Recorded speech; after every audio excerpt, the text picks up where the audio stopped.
और अब बात रूस यूक्रेन महाजंग की, महायुद्ध की। लगता है कि व्लादिमीर पुतिन ने कसम खा ली है कि मई के महीने में बखमूत से लेकर कीव तक पूरी तरह कब्जा कर ही लेंगे। इस वक्त रूस ना तो नेटो की परवाह कर रहा है और ना ही यूक्रेन के काउंटर अटैक से उसे किसी भी तरह का डर सता रहा है। वॉर जोन से आ रही रिपोर्ट्स के मुताबिक रूस बखमूत के 95% इलाके पर अपना कब्जा भी जमा चुका है।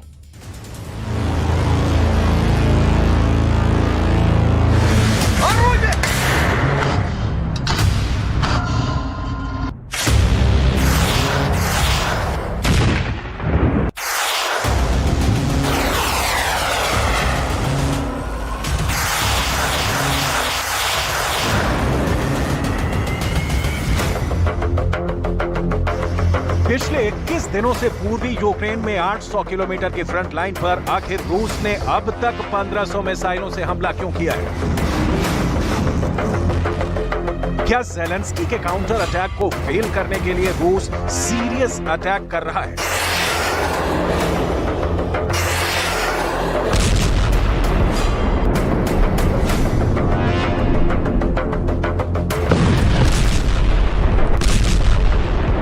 पिछले 10 दिनों से आखिर ऐसी क्या वजह है कि रूस ने यूक्रेन की राजधानी कीव पर 300 से ज्यादा हवाई हमले किए हैं? क्या रूस की खुफिया टीम ने कीव में यूक्रेन के घातक एयर डिफेंस का पता लगा लिया है, जिसकी वजह से रूस 10 दिन से रात में 2 बजे से सुबह 6 बजे तक कीव पर हवाई हमले कर रहा है?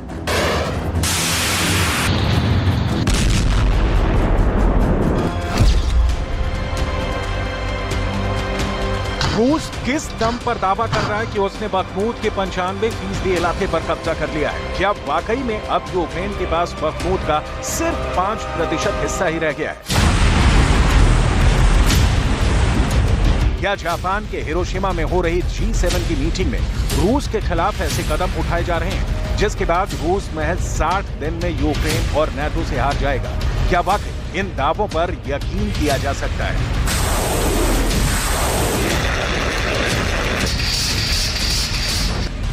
हालांकि डिफेंस एक्सपर्ट साफ दावा कर रहे हैं कि 450 दिन की जंग के बाद ये बिल्कुल साफ हो चुका है कि आने वाले दिनों में रूस पूर्वी यूक्रेन के 70% इलाके पर कब्जा कर लेगा।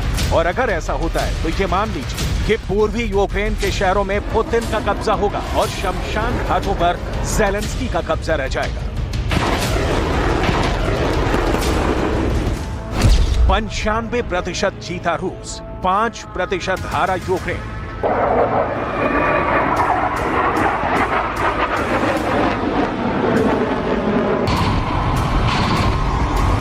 15 महीने से रूस यूक्रेन के 50% इलाके को रौंद रहा है।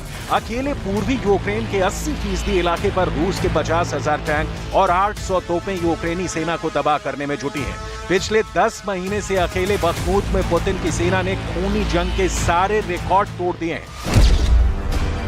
वॉर जोन से आई रिपोर्ट के मुताबिक बखमूत में यूक्रेन और रूस के सैनिकों का औसत जीवन महज 4 घंटे का रह गया है।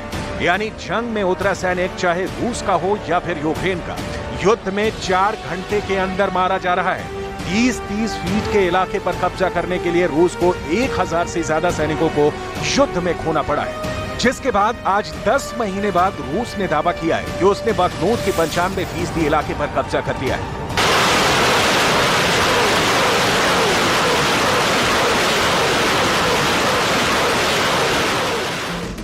जरा देखिए बखमूत पर रूस क्या दावा कर रहा है। शहर पर पुतिन का कब्जा, शमशान पर ज़ेलेंस्की का कब्जा। रूस के दावों के मुताबिक 18 मई तक बखमूत के 95% इलाके पर रूस का कब्जा हो चुका है, जबकि यूक्रेन का दावा है कि उसने बखमूत के 20 वर्ग किलोमीटर इलाके पर दोबारा से कब्जा कर लिया है।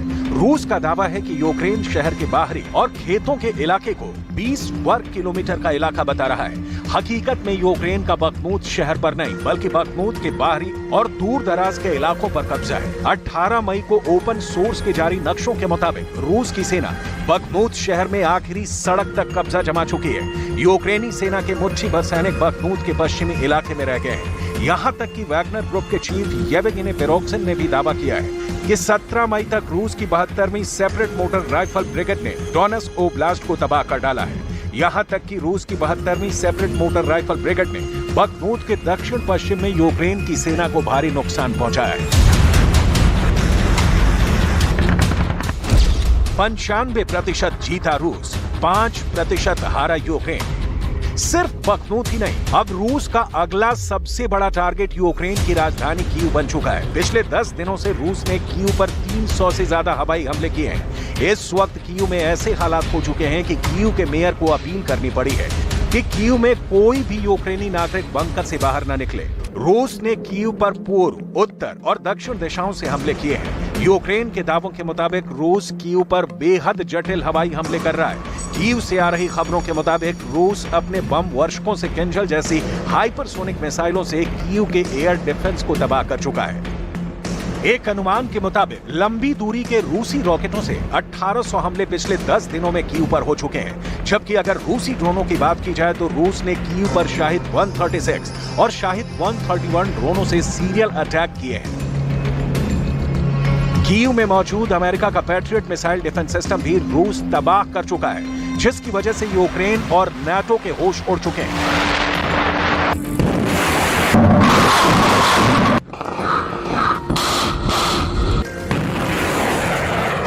Протягом минулої доби противник завдав 15 ракетних ударів, зокрема по містах Бахмут, Херсон та Одеса. Крім того, зафіксовано 42 ворожих авіаційних удари та 101 обстріл з реактивних систем залпового вогню. Постраждали мирні мешканці, зруйновано та пошкоджено приватні житлові будинки та інша цивільна інфраструктура. 15 महीने की जंग में रूस ने यूक्रेन को बुरी तरह से तबाह किया है। पूर्वी यूक्रेन के बखमूत, मरिंका में सबसे ज्यादा भयानक जंग हो रही है।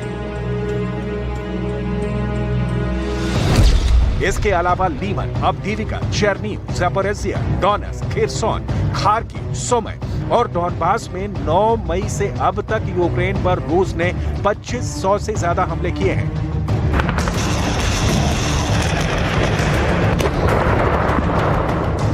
इधर यूक्रेन ने भी नाटो से मिले हथियारों के दम पर रूस पर जमकर पलटवार शुरू की है। यूक्रेन का दावा है कि उसने रूस के कब्जे वाले यूक्रेन में रूसी सेना को भारी नुकसान पहुंचाया है।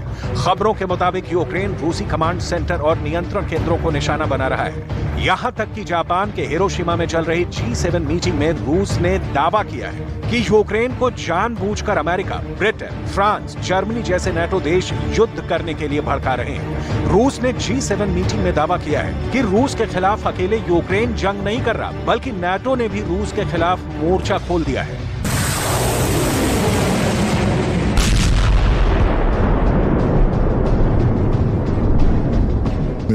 Конфликт лишь помогает Украине защитить себя. Однако в реальности все это ровно наоборот. Запад ведет с Россией прокси-войну на Украине. С момента прошлого заседания Совета в феврале по теме поставок западных вооружений на Украину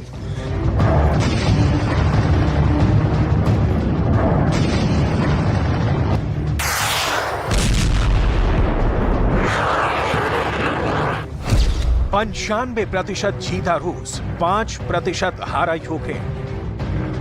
पिछले कुछ दिनों में यूक्रेन के कमांडरों के दावे के मुताबिक यूक्रेन ने रूस के खिलाफ 1500 किलोमीटर इलाके में भयानक काउंटर अटैक किए हैं। यूक्रेन की सेना दक्षिण में खेरसोन प्रांत से लेकर पूर्व में लुहांस्क और डोनेट्स्क इलाकों तक हमले कर रही है।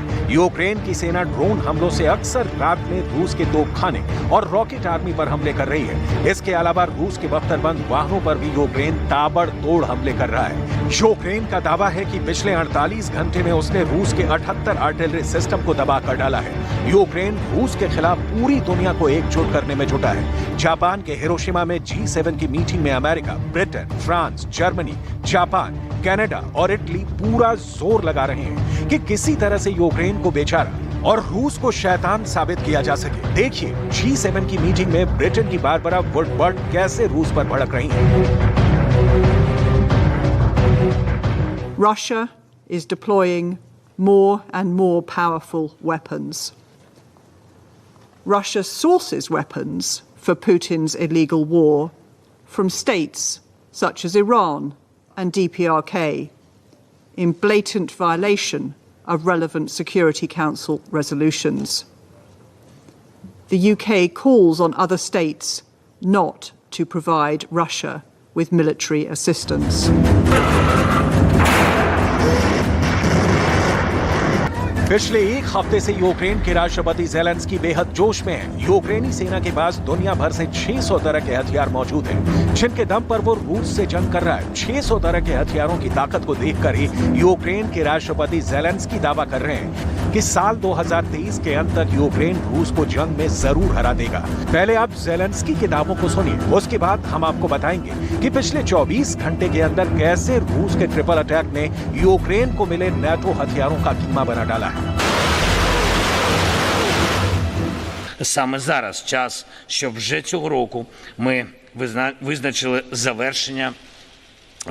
завершення цієї війни.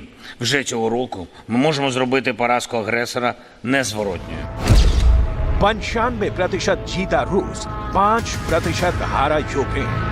रूस को 2023 के अंत में जंग हराने का दावा करने वाले ज़ेलेंस्की को पिछले 24 घंटे में हुए ट्रिपल अटैक ने हिलाकर रख दिया है। रूस का ये ट्रिपल अटैक इस वक्त पश्चिमी मीडिया में रूस के बिजली युद्ध के नाम से कोहराम मचा रहा है। जरा देखिए रूस ने ट्रिपल अटैक से कैसे कीव को खंडहर बना दिया है।